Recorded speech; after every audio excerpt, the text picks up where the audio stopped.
Eu tinha 65 anos e estava perfeitamente consciente quando ouvi, pela primeira vez, alguém decidir por mim como se eu não estivesse ali. A cena foi simples e, por isso mesmo, devastadora. Eu deitada na maca, com a pulseira no pulso, e o médico olhando para o meu filho, não para mim, enquanto dizia: "Vamos internar para observar."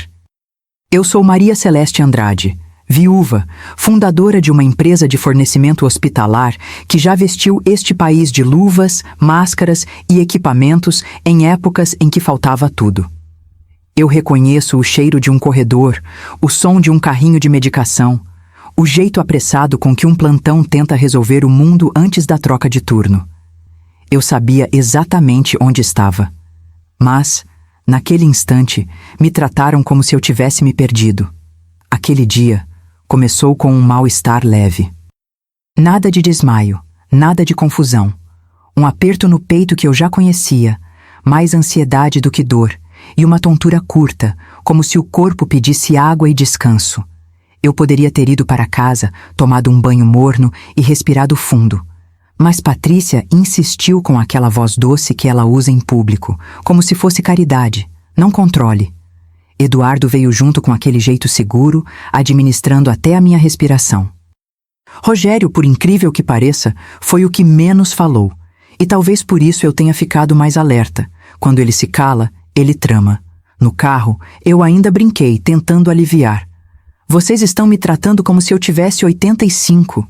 Patrícia sorriu, mas o sorriso não chegou nos olhos.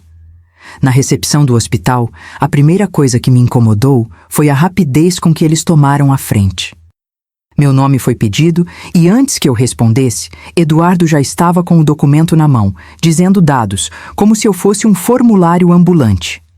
A atendente olhou para mim por um segundo, mas desviou para ele como quem procura a pessoa responsável. Eu senti a palavra sem que ela fosse dita. Responsável. Como se eu, Maria Celeste, tivesse deixado de ser.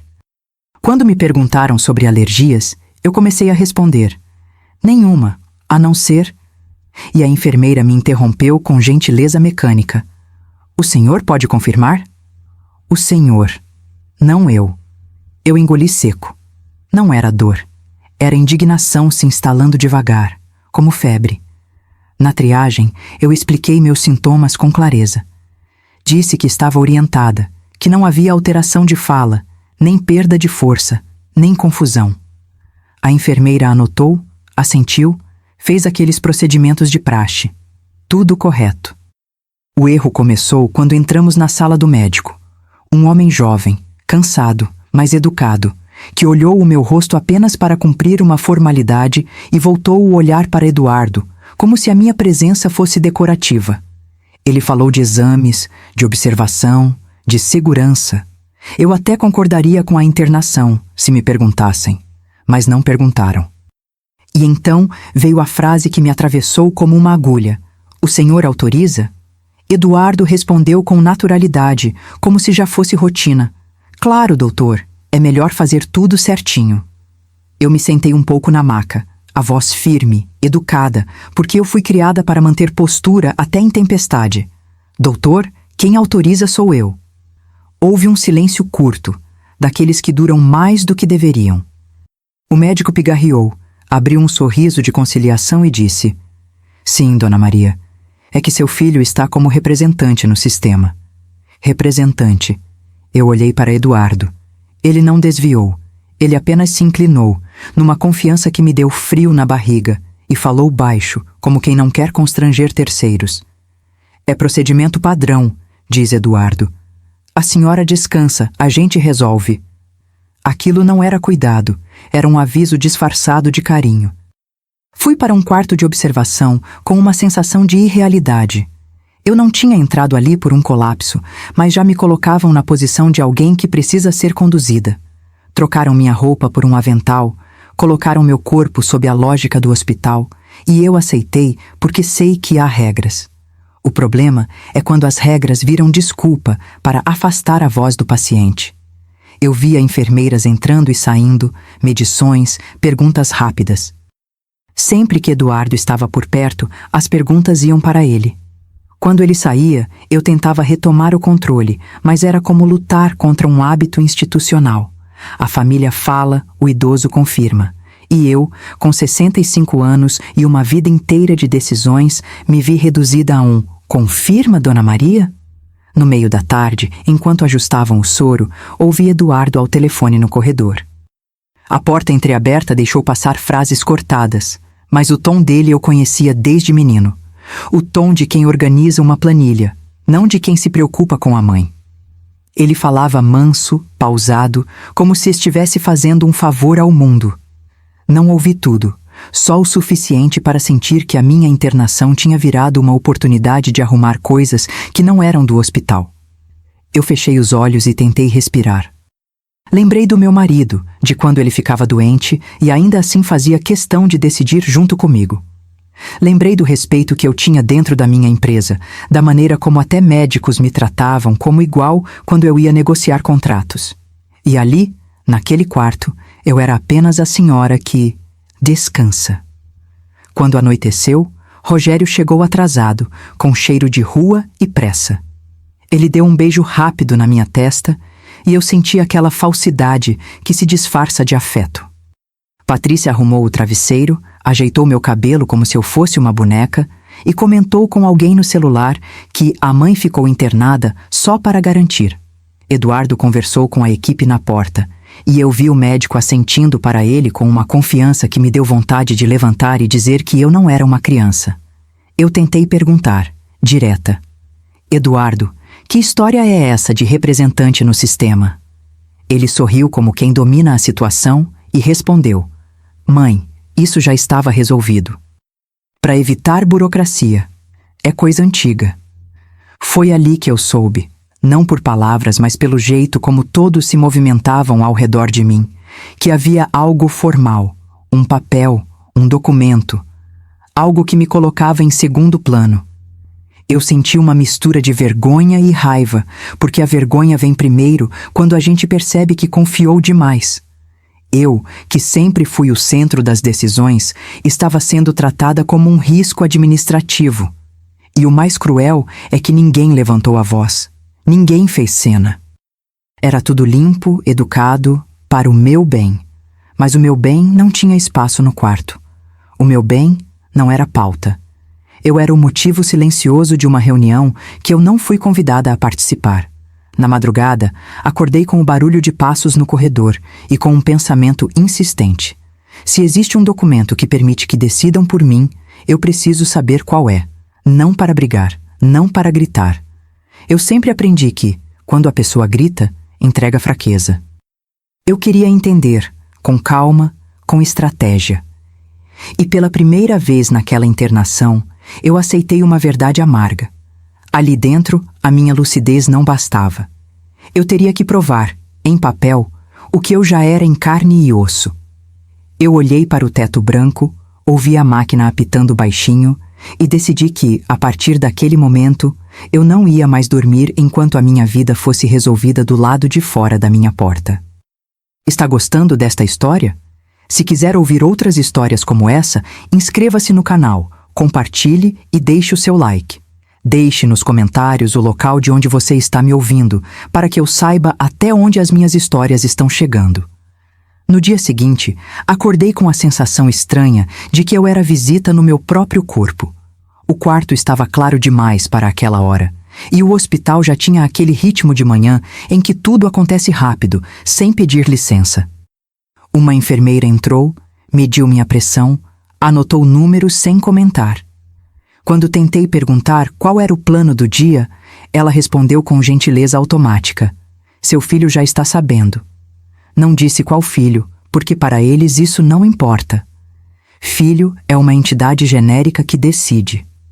Eu fiquei olhando para a porta depois que ela saiu, sentindo uma irritação silenciosa crescer, não como explosão, mas como uma certeza incômoda. Pouco depois, Eduardo entrou com uma prancheta improvisada, não de papel, mas de postura. Ele falava baixo, como se estivesse em reunião, explicando que fariam mais exames só para garantir, que talvez eu ficasse mais um dia. Eu perguntei por quê, se os primeiros resultados tinham sido normais. Ele respondeu com aquele tom de administrador que resolve sem consultar. Mãe, é melhor não questionar.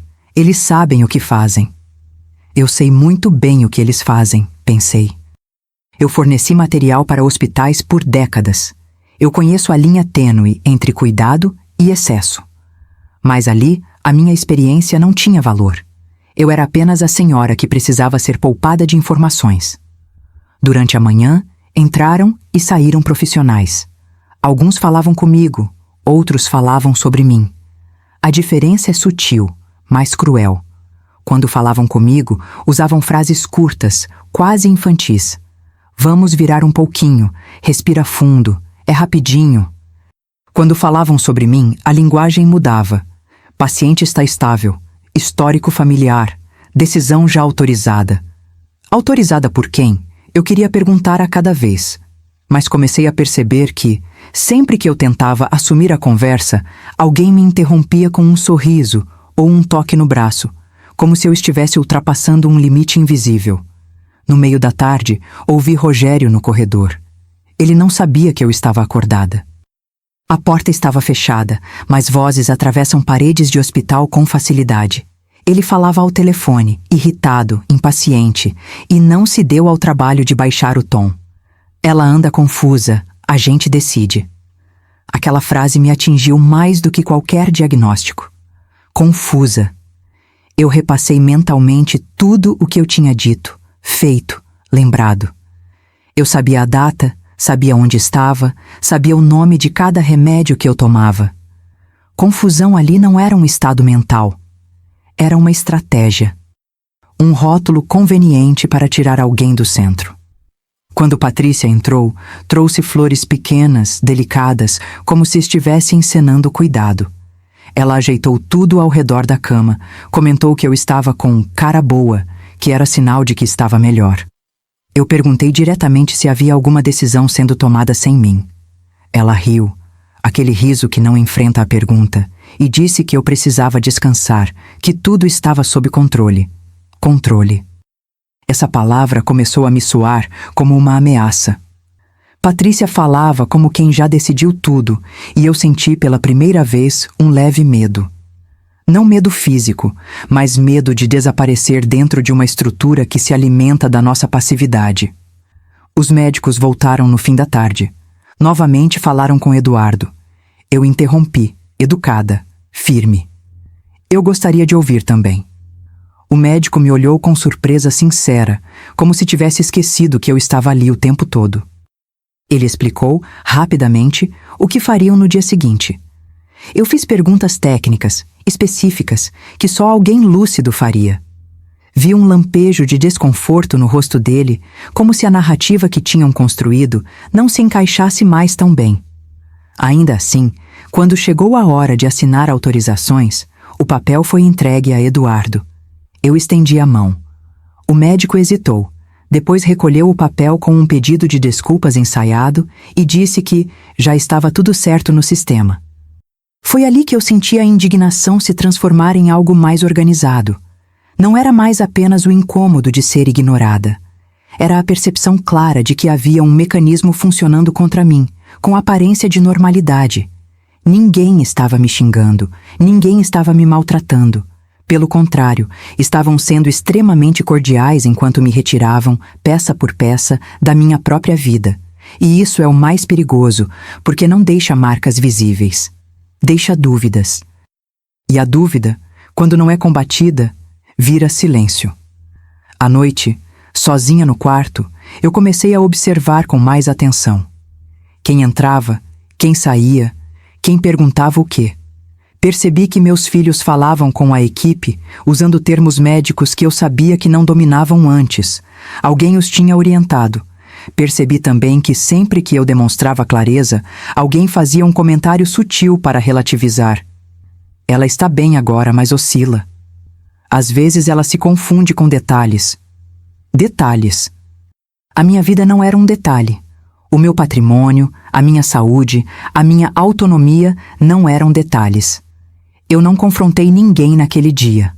Aprendi cedo que confronto direto, quando o outro está confortável, só fortalece o abuso. Em vez disso, eu escutei. Memorizei frases. Registrei olhares. Entendi que aquela internação, que começou como observação, estava se tornando um palco onde eu fazia o papel de figurante. E eu nunca aceitei esse papel em lugar nenhum da minha vida. O hospital, com toda a sua autoridade, estava servindo de escudo para decisões que não tinham nada a ver com o meu bem-estar imediato. Quando as luzes foram apagadas e o corredor ficou mais silencioso, eu tomei uma decisão íntima, sem alarde. Eu não sairia dali sem recuperar o controle formal da minha própria existência. Se o jogo agora era institucional, eu jogaria pelas regras. Não com raiva, não com escândalo, com lucidez. Porque se eles achavam que eu estava confusa, iam descobrir, no tempo certo, o quanto estavam enganados. A frase veio num fim de tarde morno, quando o quarto já tinha perdido o movimento intenso do dia e ficado naquela calmaria enganosa que antecede a troca de plantão. Eu estava sentada, com a cabeceira um pouco elevada, lendo pela terceira vez a mesma página de um livro que não entrava mais na minha cabeça. Não por falta de lucidez, mas porque a atenção estava toda voltada para o que se movia ao meu redor, sem me incluir. Patrícia entrou devagar, fechou a porta com cuidado excessivo e se aproximou da cama como quem visita alguém frágil demais para ouvir verdades completas. Eu senti antes de ouvir. Há frases que chegam primeiro no corpo. Ela ajeitou o lençol, passou a mão no meu braço e falou baixo, quase num sussurro que pretendia ser carinho, mas tinha o peso de uma sentença. Relaxa, mãe. Nosso futuro está garantido já. Não foi o que ela disse apenas. Foi como disse. Não houve o seu futuro nem a sua recuperação. Foi nosso. Eu fiquei olhando para o rosto dela, tentando encontrar ali a filha que eu criei, a mulher que eu eduquei para ser justa. Encontrei outra coisa. Encontrei alguém confortável com a ideia de que eu já não era o centro da minha própria história. Naquele instante, algo se deslocou dentro de mim. Não foi raiva explosiva. Foi clareza. Eu entendi, com uma nitidez quase cruel, que eu não estava sendo vista como paciente. Eu era patrimônio. Um patrimônio temporariamente fora de circulação, que precisava ser administrado enquanto estivesse vulnerável. Patrícia sorriu, aquele sorriso treinado para acalmar, e continuou falando de planos vagos, de segurança, de como tudo estava sendo cuidado. Eu ouvi em silêncio. Quando a gente entende o jogo, falar demais só entrega cartas. Depois que ela saiu, eu fiquei algum tempo olhando para a porta fechada. A palavra garantido ecoava. Garantido para quem? Eu passei a vida inteira garantindo coisas. Empregos, salários em dia, contratos cumpridos. Garanti estudo para os meus filhos, estabilidade, oportunidades. Nunca garanti dependência. E ali, no entanto, usavam a minha própria trajetória como justificativa para me afastar das decisões. Eu senti uma pontada de tristeza, não por mim, mas pela constatação de que confiança mal colocada cobra juros altos. Eduardo apareceu mais tarde, trazendo atualizações que eu não tinha pedido. Falou de exames, de prazos, de burocracias resolvidas.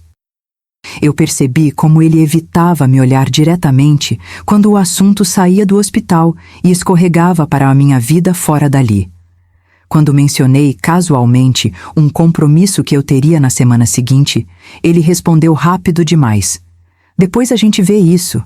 A gente. Sempre a gente. Eu perguntei, com a calma que assusta mais do que grito. Que decisões vocês estão tomando por mim?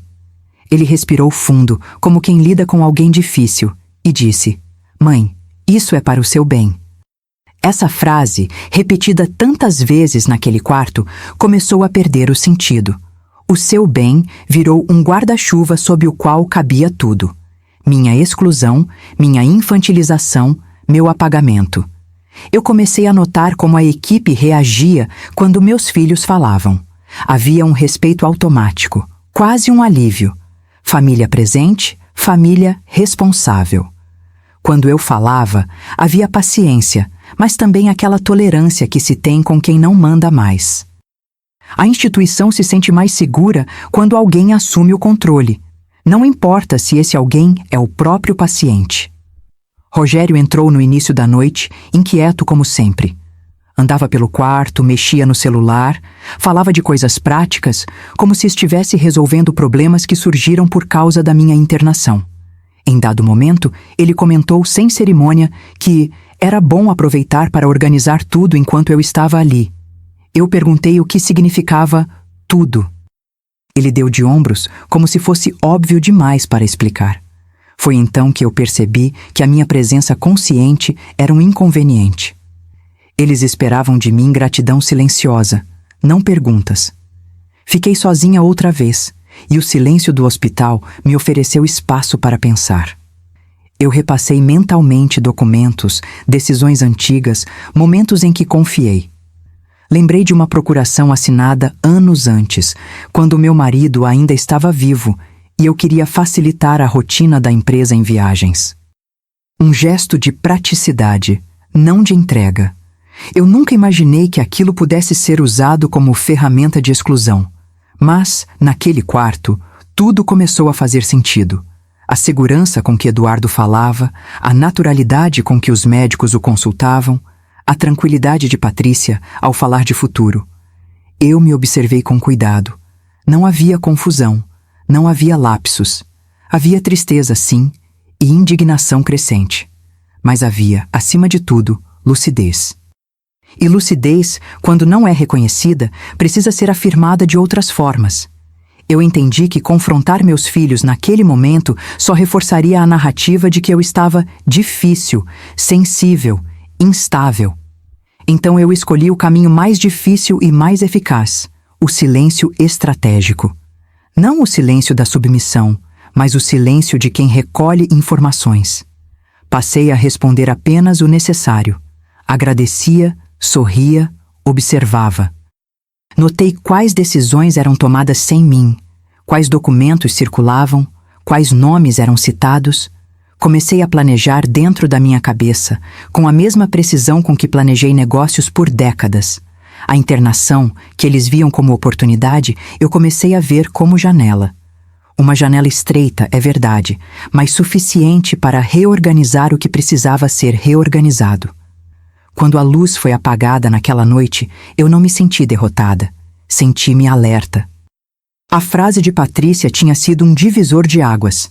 Nosso futuro está garantido. Talvez estivesse, mas o meu, eu ainda precisava garantir. E eu faria isso do jeito que sempre fiz, sem escândalo, sem alarde, com estratégia e dignidade. Porque, se algo aquela internação estava me ensinando, era que a maior forma de resistência, às vezes, é não reagir no tempo que esperam de você. Na manhã seguinte, acordei antes do barulho habitual do corredor. O hospital ainda estava naquele intervalo silencioso entre a madrugada e o dia, quando as decisões mais importantes parecem sussurradas, não anunciadas. Eu me senti estranhamente desperta, como se algo dentro de mim tivesse passado a noite inteira organizando ideias. Quando a enfermeira entrou para os primeiros procedimentos, eu a observei com atenção renovada. Perguntei com naturalidade quem tinha autorizado a alteração do horário do meu exame. Ela respondeu sem hesitar. Seu filho deixou tudo alinhado ontem.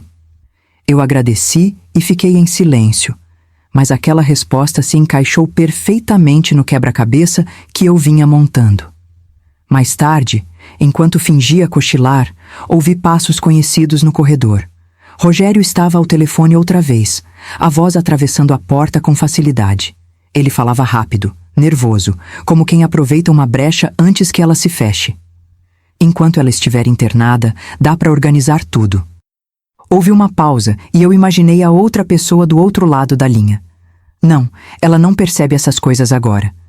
Aquilo não foi um choque, foi uma confirmação. Tudo o quê? Minha saúde, pensei num primeiro impulso, mas logo soube que não era isso. Saúde não se organiza à revelia do paciente. Vida, sim. O coração bateu mais forte, mas não por medo. Foi uma indignação quente, controlada, que subiu do peito para a garganta e ficou ali, contida. Eu continuei de olhos fechados quando ele entrou no quarto minutos depois, como se nada tivesse acontecido. Rogério falou banalidades, comentou que eu parecia melhor, que logo estaria em casa. Eu respondi com monossílabos educados. Ele não percebeu nada. A subestimação tem esse efeito. Deixa o outro confortável demais para notar o perigo. Quando ele saiu, eu pedi água a uma técnica de enfermagem e aproveitei para puxar conversa. Perguntei, com cuidado, quem tinha acesso às minhas informações e autorizações. Ela explicou, com boa vontade, que constava no sistema um representante legal, alguém que podia autorizar procedimentos e receber informações completas. Não disse o nome, mas eu não precisava perguntar. A confirmação bastava. Aquele papel antigo, assinado em confiança, estava vivo, e ali dentro tinha mais peso do que a minha própria voz. O restante do dia seguiu com uma normalidade falsa. Patrícia entrou e saiu, sempre com aquele ar de quem administra tudo com doçura. Eduardo conversou longamente com a equipe médica, usando termos que eu reconhecia, mas que soavam ensaiados. Em nenhum momento alguém se sentou comigo para discutir decisões. Eu era informada, não consultada.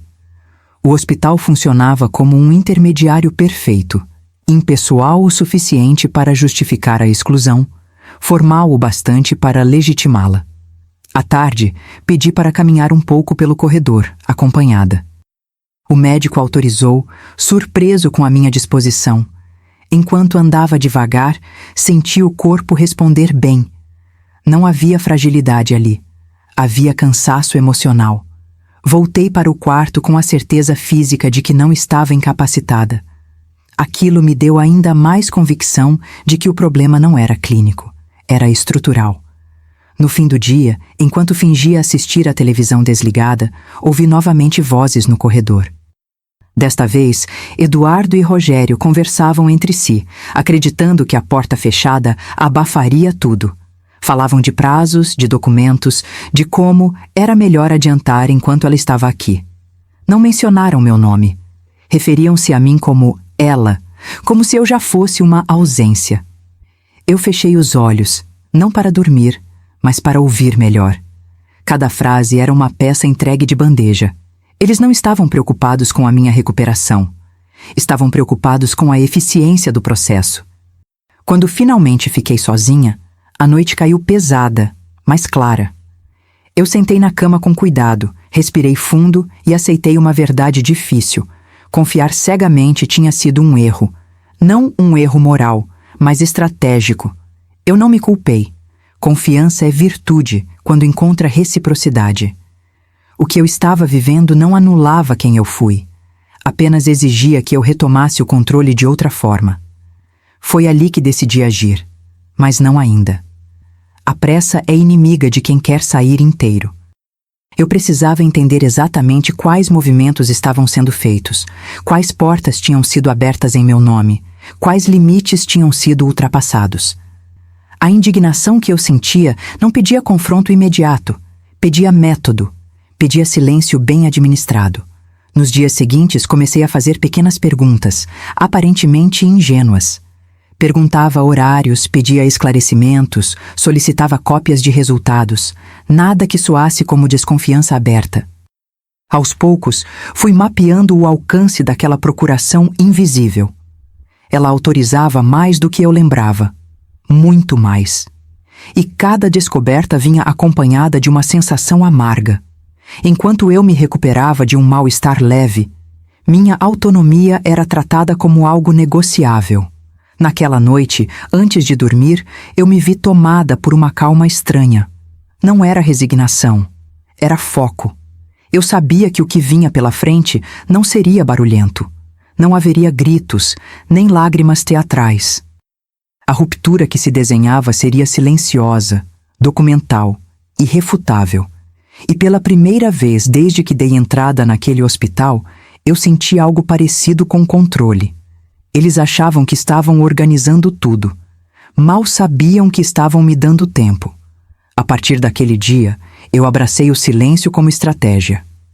Não o silêncio de quem se cala por medo, mas o de quem observa com atenção cirúrgica. Passei a medir palavras, gestos e reações. Cada vez que alguém entrava no quarto, eu anotava mentalmente o que perguntavam, para quem perguntavam e, principalmente, o que não me perguntavam. Descobri que o hospital tem uma linguagem própria para diminuir alguém sem parecer desrespeitoso. Termos técnicos, expressões vagas, frases que encerram qualquer possibilidade de diálogo. É protocolo. É melhor assim. Depois a gente vê. E esse "a gente" nunca me incluía. Percebi também como a idade pesa mais do que qualquer prontuário. 65 anos naquele ambiente parecia suficiente para me colocarem numa prateleira invisível chamada "já viveu o bastante". Não importava que eu estivesse orientada, articulada, consciente, bastava o número para justificar a tutela. E meus filhos sabiam disso. Usavam a linguagem certa, os tons certos, os olhares preocupados na hora exata. A instituição, confortável, aceitava. Família organizada, paciente tranquila. O quadro perfeito. Eu comecei a reparar no efeito das palavras quando ditas por mim e quando repetidas por eles. Quando eu dizia que estava bem, alguém corrigia. Ela está melhor. Quando eu dizia que queria entender um exame, alguém completava. Mas sem se preocupar. Preocupação virou sinônimo de incapacidade. Interesse virou agitação. Autonomia virou risco. Tudo muito bem embalado, sem agressividade. A violência ali era limpa, silenciosa e eficiente. Patrícia continuava com seu papel de cuidadora exemplar. Sempre chegava com algo nas mãos, um suco, um lenço, uma notícia supostamente boa. Falava comigo como se eu fosse delicada demais para sustentar frases inteiras. Às vezes, chamava-se a enfermeira para confirmar algo que eu mesma tinha acabado de dizer. Era um jogo sutil de invalidação. E eu deixava. Cada gesto desses me dava mais certeza de que a doçura dela era apenas uma embalagem para controle. Eduardo mantinha a postura de administrador da situação. Conversava com médicos, resolvia horários, assinava o que aparecia. Não perguntava se eu concordava. Partia do princípio de que já concordava. Quando eu fazia alguma observação mais firme, ele respondia com aquele tom conciliador que encerra qualquer debate. A gente conversa depois. Depois virou uma palavra elástica, sempre empurrada para frente, até perder o sentido. Rogério, por sua vez, oscilava entre impaciência e falsa cordialidade. Eu o percebia inquieto, como alguém esperando que algo se resolva logo para poder seguir adiante. A minha presença consciente atrapalhava.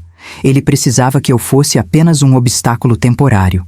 E eu, em silêncio, ia confirmando essa impressão a cada comentário atravessado, a cada conversa interrompida quando eu entrava no ambiente. No meio dessa observação constante, comecei a notar algo ainda mais delicado.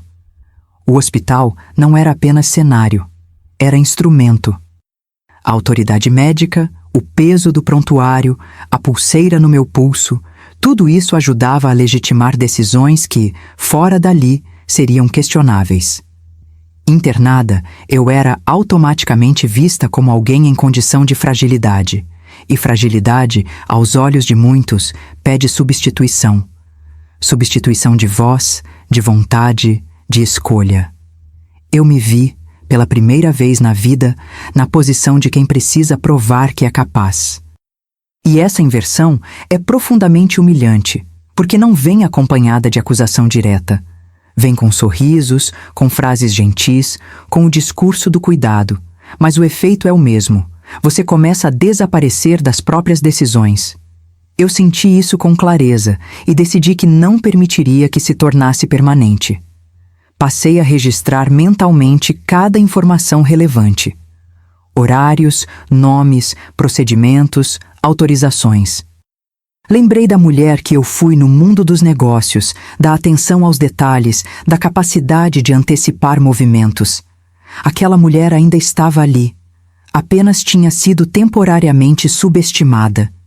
E subestimar alguém atento é um erro grave. Não confrontei nenhum deles naquele momento. Não questionei a procuração, não levantei suspeitas. Sabia que qualquer reação mais firme seria usada contra mim como prova de instabilidade. Então permaneci calma, quase passiva. Deixei que acreditassem que o plano seguia sem resistência. O silêncio, quando bem usado, cria uma falsa sensação de vitória no outro. À noite, sozinha, eu refletia sobre o que estava em jogo. Não era apenas dinheiro ou controle administrativo. Era o direito básico de decidir sobre o próprio corpo e a própria vida. Era a minha identidade sendo diluída em nome de uma conveniência familiar. Eu senti tristeza, sim, mas também uma determinação serena. Aquilo não terminaria daquele jeito.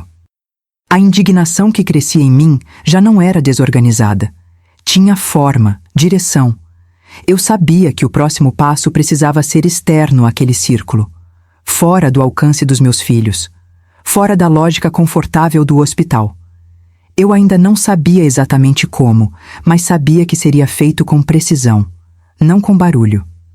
Antes de dormir, olhei para as mãos apoiadas sobre o lençol. Eram as mesmas mãos que assinaram contratos, que construíram uma empresa, que sustentaram uma família. Não tinham perdido força nem lucidez. Apenas estavam sendo temporariamente ignoradas. E isso, eu prometi a mim mesma, estava prestes a mudar. A descoberta não veio como um raio, mas como aquelas verdades que se revelam quando a gente junta pequenos sinais. Foi numa manhã em que o quarto estava silencioso demais e meus filhos ainda não tinham aparecido. Eu pedi para falar com o serviço social do hospital, usando um tom neutro, quase burocrático. Disse que queria entender melhor alguns procedimentos administrativos. Ninguém estranhou. Idosos pedem esclarecimentos o tempo todo. A diferença é que eu sabia exatamente o que perguntar. A assistente social chegou com uma pasta fina e um sorriso profissional. Sentou-se na cadeira ao lado da cama e começou a explicar fluxos, direitos, protocolos. Eu ouvi com atenção, deixando que ela conduzisse a conversa. Quando senti a abertura certa, perguntei casualmente quem constava como meu representante legal no sistema. Ela consultou o computador, digitou algo e respondeu com naturalidade. Seu filho mais velho, Dona Maria. Existe uma procuração ativa. O jeito como ela falou não tinha julgamento. Para ela, era apenas um dado. Eu agradeci, mas pedi mais. Pedi para ver. Ela hesitou por um segundo, aquele microgesto que revela que algo pode ser sensível, mas não ilegal. Disse que poderia me explicar o conteúdo geral. Eu insisti com calma. Eu sou a outorgante, tenho direito. A frase saiu firme, sem agressividade. Ela concordou e me mostrou um resumo. Não o documento completo, mas o suficiente para confirmar o alcance. Ali estava. Poderes amplos, inclusive para decisões administrativas e financeiras. Assinada anos antes. Válida. Perigosa. Senti um aperto no estômago, não por surpresa, mas por reconhecimento. Eu lembrava daquele dia. Lembrava do contexto. Meu marido ainda estava vivo. Eu viajava muito a trabalho, e Eduardo sempre foi organizado. A procuração tinha sido um gesto de praticidade, não de abdicação. Eu nunca imaginei que um dia seria usada contra mim, muito menos num momento de vulnerabilidade. O papel não tinha mudado. As pessoas, sim. A assistente social percebeu algo no meu silêncio. Perguntou se eu estava bem. Eu respondi que sim. E estava. A clareza, por mais dura que seja, traz um tipo estranho de alívio. O problema agora tinha nome, forma e base legal. Isso significa que também tinha solução. O que não tem solução é o abuso que se esconde, que não deixa rastro. Ali havia rastro. E eu sabia seguir rastros. Quando ela saiu, eu fiquei olhando para a parede por alguns minutos. Não chorei. Não senti vontade de ligar para ninguém. Eu estava ocupada demais organizando passos. A primeira coisa que fiz foi pedir papel e caneta. Escrevi nomes, datas aproximadas, palavras-chave. Fiz isso como quem monta um mapa. Não era um desabafo, era um plano. Mais tarde, quando Eduardo entrou, eu observei com novos olhos. O mesmo tom calmo, a mesma segurança. Ele perguntou se eu tinha falado com alguém do hospital. Eu disse que sim, que tinha tirado dúvidas administrativas. Ele não demonstrou preocupação, apenas comentou que era bom eu me informar menos para não me estressar. Eu sorri. O sorriso de quem entendeu que o outro acredita estar no controle. Rogério apareceu pouco depois, impaciente, falando ao telefone na porta. Patrícia veio no fim da tarde, trouxe frutas cortadas e aquele cuidado performático que eu já conhecia. Eu aceitei tudo com tranquilidade. Quanto mais tranquilos eles se sentissem, menos atentos ficariam. A vantagem de ser subestimada é que o outro relaxa. Naquela noite, pedi para a enfermeira me ajudar a fazer uma ligação privada. Disse que precisava falar com um profissional de confiança. Ela organizou um espaço, sem questionar. Do outro lado da linha, ouvi uma voz segura, objetiva. Expliquei a situação sem drama, com datas, fatos e perguntas claras. Recebi respostas do mesmo tipo. Sim, a procuração era válida. Sim, podia ser revogada a qualquer momento, desde que eu estivesse lúcida. E eu estava. Sim, era possível fazer isso sem avisar ninguém. Legalmente, silenciosamente. Desliguei com a sensação de quem fecha uma porta que ficou tempo demais aberta. Não havia mais dúvida sobre o caminho. A descoberta não me deixou fraca, me deixou precisa. Eu sabia que não adiantava confrontar meus filhos antes de agir. Palavras sem documentos viram ruído. Documentos sem palavras viram fato. No dia seguinte, comecei a me preparar. Pedi alta parcial de exames, organizei horários, demonstrei colaboração. O médico comentou que eu estava reagindo muito bem. Eu concordei. A recuperação, naquele momento, era também estratégica. Quanto mais saudável eu parecesse, mais fácil seria o próximo passo. Eu pensava, às vezes, nos meus netos, jovens o suficiente para perceberem que algo estava errado, mas sem espaço para interferir. Não os envolvi. Algumas batalhas precisam ser travadas em silêncio para não deixar estilhaços nos inocentes.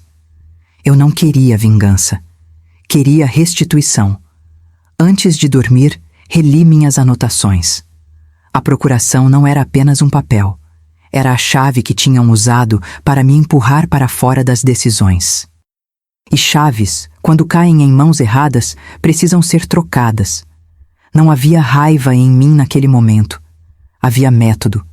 E método é o que sustenta a dignidade quando a emoção tenta atropelar. Fechei os olhos com uma certeza tranquila. Eu não estava reagindo tarde demais. Eu estava reagindo no tempo certo, porque a pressa denuncia. E eu não queria ser denunciada como confusa. Queria ser reconhecida como o que sempre fui. Lúcida, inteira, responsável por mim. A troca não foi dramática. Não houve assinatura trêmula, nem sensação de urgência. Foi um movimento limpo, quase invisível para quem não sabia o que procurar. Eu acordei naquele dia com a calma de quem já decidiu. Pedi para confirmar meu horário de exames, agradeci à equipe, sorri para Patrícia quando ela entrou cedo demais no quarto. Tudo seguia normal por fora. Por dentro, eu contava o tempo com precisão. No meio da manhã, solicitei sair do quarto por alguns minutos, dizendo que precisava resolver um assunto pessoal. Não menti. Apenas não expliquei. A enfermeira organizou tudo com naturalidade, e eu segui pelo corredor com passos firmes, acompanhada apenas pela consciência clara de cada gesto. Não era uma fuga, era um ajuste. O encontro aconteceu fora do circuito familiar. Nenhum dos meus filhos foi avisado. Nenhuma conversa prévia, nenhuma tentativa de justificar. A decisão, afinal, era minha. E eu não precisava pedir permissão para retomar o que sempre foi meu. A conversa foi objetiva. Apresentei documentos, confirmei identidade, respondi perguntas simples que qualquer pessoa lúcida responderia sem esforço. Não houve dúvida. Não houve contestação, apenas procedimento. Revoguei a antiga procuração com a mesma tranquilidade com que um dia a assinei. Sem ressentimento, sem discurso. Um papel deixa de valer quando deixa de servir. Em seguida, registrei uma nova, mais restrita, clara, pensada para proteger, não para substituir. Atualizei representantes, limites, condições. Cada cláusula era uma afirmação silenciosa da minha autonomia. Não precisei dizer em voz alta que estava cansada de ser decidida. Os documentos diziam por mim. Quando tudo terminou, senti algo próximo de alívio, mas mais profundo. Não era euforia. Era alinhamento. A sensação de que o mundo interno e o externo voltavam a conversar. Voltei ao hospital com a mesma postura serena. Se alguém me observasse, não veria nada de diferente. E era exatamente isso que eu queria. Eduardo entrou no quarto à tarde, falando sobre uma reunião que teria mais tarde. Eu ouvi com atenção educada. Ele não percebeu nada. Rogério passou rapidamente, comentou algo sobre trânsito e saiu. Patrícia trouxe um chá e perguntou se eu estava me sentindo melhor. Eu respondi que sim, que estava me sentindo muito bem. E estava. Pela primeira vez desde a internação, eu estava inteira. A partir daquele momento, eles continuaram decidindo. Ou, melhor, achando que decidiam. Autorizações tentadas, pedidos feitos, conversas iniciadas com a equipe. Tudo seguia o fluxo habitual, até o momento em que não seguia mais. E eu observei sem interferir. Não havia necessidade. A engrenagem, uma vez ajustada, trabalha sozinha. No dia seguinte, percebi pequenas fissuras. Eduardo voltou ao quarto mais cedo do que o habitual, com um ar levemente irritado. Comentou algo sobre um sistema que não respondia como esperado. Eu escutei com interesse contido. Rogério reclamou de burocracia desnecessária. Patrícia tentou acalmar os dois, dizendo que devia ser coisa momentânea. Eu permaneci em silêncio. O silêncio, naquele ponto, já não era estratégia. Era consequência. Ninguém suspeitou de mim, porque ninguém suspeita de quem foi previamente catalogado como frágil. Essa é a ironia cruel do etarismo. Ele cria cegueira. Eles acreditavam que eu estava ocupada demais sendo cuidada para cuidar de mim. E foi justamente isso que me deu espaço. À noite, sozinha, eu pensei no peso simbólico daquele gesto. Não era apenas uma revogação, era a correção de um erro de confiança. E corrigir não significa punir, significa colocar cada coisa no lugar certo. Meus filhos continuavam sendo meus filhos. Eu continuava sendo mãe. Mas não era mais administrada. Não senti vontade de anunciar. Não liguei para ninguém. Não enviei mensagens. Aprendi naquela internação que anúncios servem para alimentar conflitos. Eu não queria conflito. Queria limite. E limite bem estabelecido não precisa de plateia. Quando apaguei a luz naquela noite, dormi profundamente. Um sono limpo, sem a tensão dos dias anteriores. O corpo respondeu quase imediatamente, como se reconhecesse que algo essencial tinha sido restaurado. A saúde, percebi então, não é apenas ausência de doença. É presença de autonomia. No dia seguinte, ao acordar, eu sabia que o impacto viria. Não como explosão, mas como choque contido. Documentos têm esse poder silencioso. Eles não discutem, não argumentam, apenas se impõem. E eu estava pronta para assistir, com calma, ao momento em que eles perceberiam que o controle tinha escorrido por entre os dedos. Sem alarde, sem vingança, apenas consequência. O choque não veio com gritos como muitos imaginariam. Veio com uma frase curta, dita em tom irritado, que atravessou o quarto como um objeto fora do lugar. Eduardo estava de pé, perto da janela, com o celular na mão, o maxilar rígido demais para quem sempre manteve controle. Ele respirou fundo, como se tentasse manter a compostura, e disse quase para si mesmo: "Isso deve ser erro do sistema." Eu continuei sentada, apoiada na cabeceira, observando sem interferir. O momento não pedia reação, pedia presença. Ele tentou de novo, digitando com mais força do que o necessário. O silêncio que se seguiu foi pesado. Rogério, que tinha chegado minutos antes, olhou para ele com impaciência, perguntando o que estava acontecendo. Eduardo explicou, de forma vaga, que uma movimentação financeira simples tinha sido bloqueada. Nada demais, segundo ele. Apenas um erro técnico. Mas eu conhecia aquele tom. Era o tom de quem perde o chão, mas ainda acredita que pode recuperá-lo com autoridade. Patrícia entrou logo depois, percebendo a tensão no ar. Perguntou o que havia acontecido, com aquela voz doce que sempre vinha acompanhada de controle. Eduardo respondeu rápido demais. Nada. O sistema está dando problema.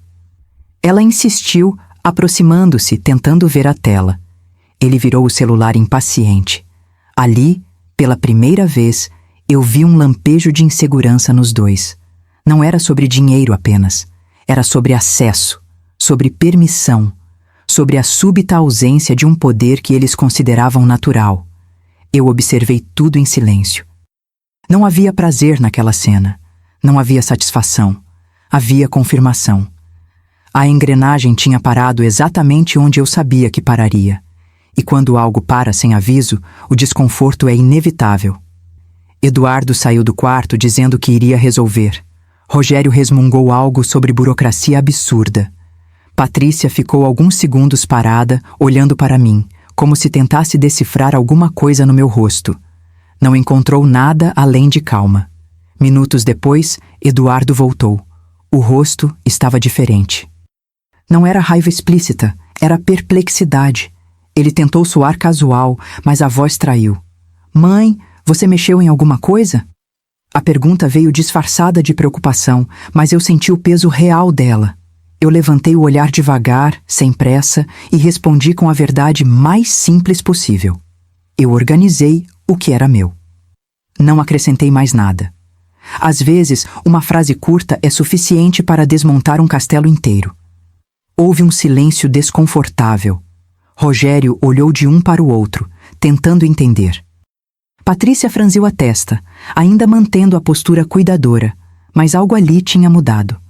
A hierarquia invisível tinha sido rearranjada. Eduardo tentou argumentar, falando de confusão, de erros, de como aquilo poderia ter consequências. Eu ouvi com atenção, sem interromper. Quando ele terminou, eu disse apenas: não há erro. Há documento. Não precisei levantar a voz. Documentos falam baixo e são ouvidos longe. Eles não sabiam exatamente o que dizer. Porque discutir sentimentos é fácil. Discutir papel é outra coisa. O hospital, que antes servia como aliado silencioso, agora parecia distante. A equipe seguia protocolos, não afetos. E o protocolo, naquele momento, respondia a mim. Eu vi, nos olhos de Eduardo, a realização tardia de que o controle não era mais dele. Rogério se afastou, irritado, como quem perde interesse quando o jogo muda. Patrícia tentou suavizar, dizendo que tudo podia ser conversado depois. Depois, voltou a aparecer, como sempre, quando já não servia mais. O restante do dia foi marcado por tentativas frustradas de retomar o que já não estava disponível. Telefonemas, consultas rápidas, comentários atravessados. Eu não precisei fazer nada. A verdade, uma vez formalizada, não exige defesa constante. Ela se sustenta sozinha. O silêncio agora era deles. Um silêncio pesado, desconfortável, cheio de perguntas que não ousavam formular. À noite, quando finalmente fiquei sozinha, eu senti o corpo relaxar de um jeito novo. Não era apenas alívio. Era a sensação de ter fechado um ciclo que estava aberto há tempo demais. Eu não tinha humilhado ninguém. Não tinha exposto nem acusado. Apenas reposicionei limites. E limites, quando são ignorados por tempo demais, precisam ser reafirmados com clareza. Pensei nos meus filhos com uma mistura de tristeza e lucidez. Não os odiava, mas também não os romantizava mais. Amor não justifica controle. Cuidado não autoriza usurpação. E família não é licença para apagar alguém. Eu sabia que a partir daquele momento a relação jamais seria a mesma, e isso não me assustava. Relações verdadeiras sobrevivem a limites. As que não sobrevivem, talvez nunca tenham sido tão sólidas assim. No dia seguinte, o médico comentou que eu poderia ter alta em breve. Disse que eu estava bem, estável, lúcida. Eu concordei. Estava pronta para sair daquele ambiente onde precisei lutar para ser ouvida. Mas, diferente de antes, eu sairia inteira. Sem urgência, sem ressentimento. Apenas com a certeza de que ninguém mais decidiria por mim sem autorização. O choque tinha passado. O controle tinha mudado de mãos. E pela primeira vez desde que cheguei ali, o silêncio trabalhava a meu favor. A verdade não precisou ser anunciada com solenidade. Ela se impôs com a simplicidade de quem já não pede licença. Eduardo entrou no quarto naquela tarde com um cuidado exagerado nos gestos, como se qualquer movimento brusco pudesse piorar a situação. Rogério não apareceu. Patrícia veio depois, sozinha, com os olhos atentos demais. Eu sabia que eles tinham conversado entre si. O silêncio que antecede a fala deles sempre entrega isso. Mas não houve reunião comigo. Não houve pedido formal de explicação. A nova ordem das coisas não convidava mais esse tipo de abordagem. Eduardo tentou começar com um tom conciliador, dizendo que talvez fosse bom alinharmos algumas coisas. Eu ouvi, sem interromper. Quando ele terminou, eu disse apenas: "Ninguém mais decide por mim." A frase saiu firme, limpa, sem rancor. Não era uma provocação, era uma constatação. Ele abriu a boca para responder, mas não encontrou palavras, porque não havia argumento contra aquilo. A decisão não era emocional. Era legal, consciente, documentada. Patrícia tentou suavizar como sempre. Disse que só queriam ajudar, que tudo tinha sido feito pensando no meu bem. Eu olhei para ela com calma e respondi: "Ajudar não é substituir. Cuidar não é controlar." Ela desviou o olhar. Não porque não entendesse, mas porque entender exigia reconhecer limites que ela nunca quis aceitar. Rogério, ausente, dizia mais pelo silêncio do que diria com palavras. O ambiente do quarto parecia outro. A equipe médica, agora ciente de quem realmente autorizava o quê, passou a falar diretamente comigo. Perguntavam, explicavam, confirmavam. Nada mudou nos protocolos. Mudou o foco.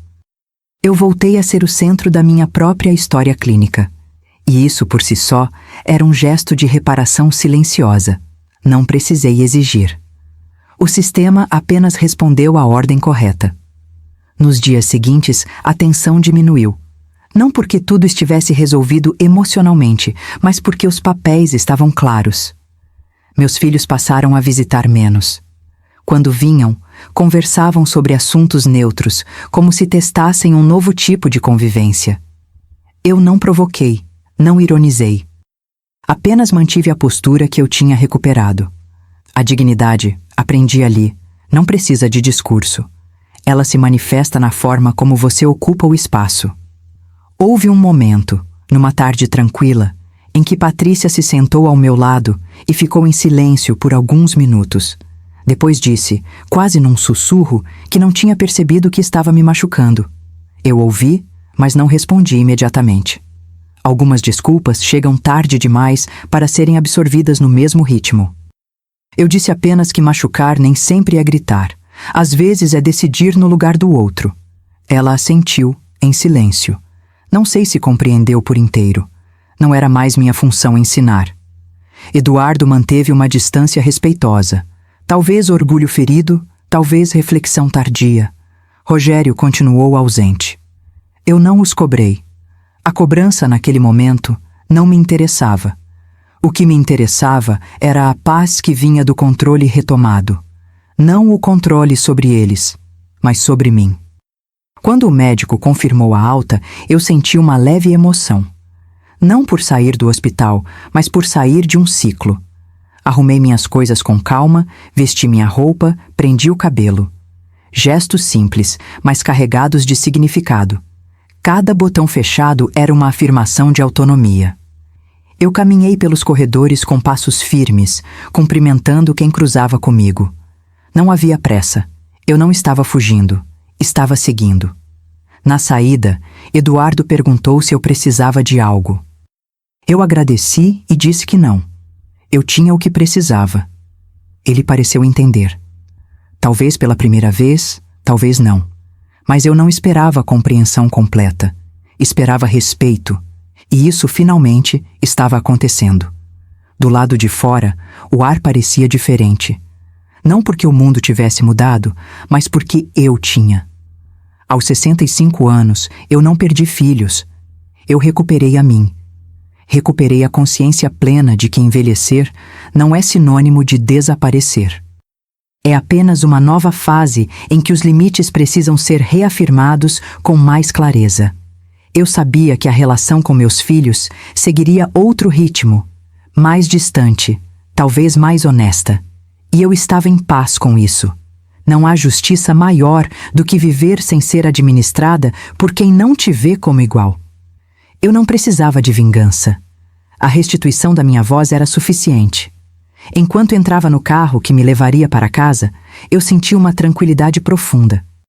O tipo de tranquilidade que não vem da ausência de conflito, mas da resolução correta dele. Eu não saía daquele hospital como vítima. Saía como autora da minha própria continuidade.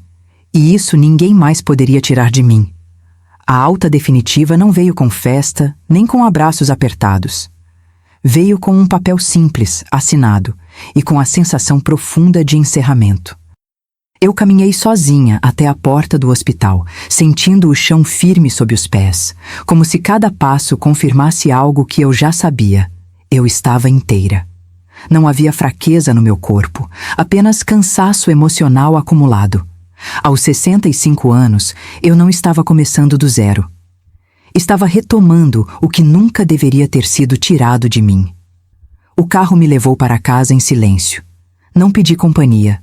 Precisava daquele trajeto só para mim, para reorganizar pensamentos, memórias e expectativas. Ao entrar em casa, senti o cheiro conhecido, os móveis no lugar, os objetos que contam uma história construída com esforço. Aquilo tudo ainda era meu. Não como posse apenas, mas como extensão da minha identidade. Eu passei a mão pela mesa da sala, toquei as fotografias antigas, respirei fundo. Pela primeira vez em dias, não havia ninguém decidindo por mim. Nos dias que se seguiram, organizei a vida com calma. Não fiz anúncios dramáticos. Apenas ajustei rotinas, agendas e limites.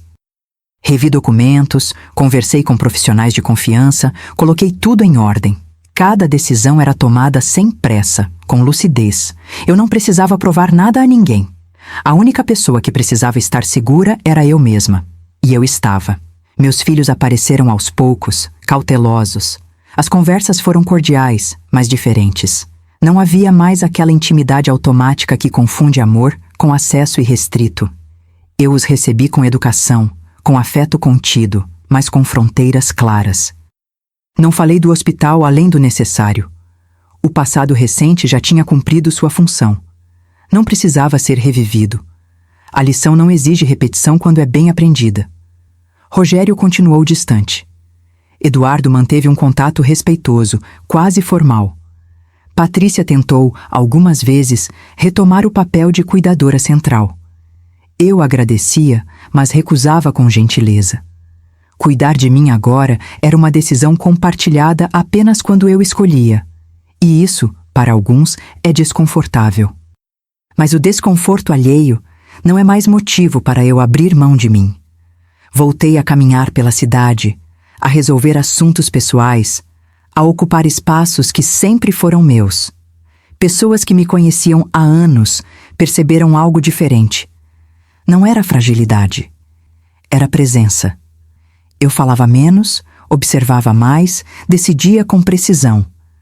A experiência no hospital tinha deixado marcas invisíveis, mas também tinha me devolvido algo essencial: a consciência clara do meu próprio valor. Não senti necessidade de punição, de exposição, de vingança. A justiça que eu precisava não estava em ver ninguém sofrer. Estava em viver sem medo de ser apagada. Estava em acordar todos os dias sabendo que minha voz tem peso, que minhas escolhas são respeitadas, que minha idade não me transforma em propriedade de ninguém.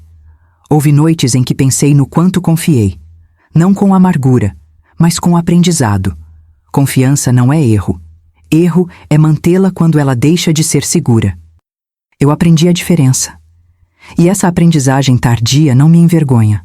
Pelo contrário, ela me fortalece. Hoje, minha vida segue em outro ritmo, mais silencioso, mais consciente, mais meu.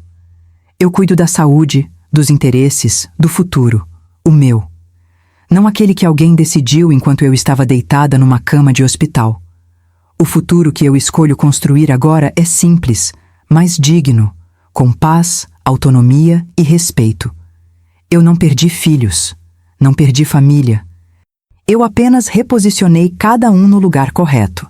E ao fazer isso, recuperei algo que parecia pequeno, mas era tudo. A mim mesma. Se você gostou dessa história, inscreva-se no canal, compartilhe com quem você ama e deixe seu like. Se você estivesse em meu lugar, faria o mesmo? Deixe sua opinião nos comentários, pois para mim é muito importante. Até a próxima história.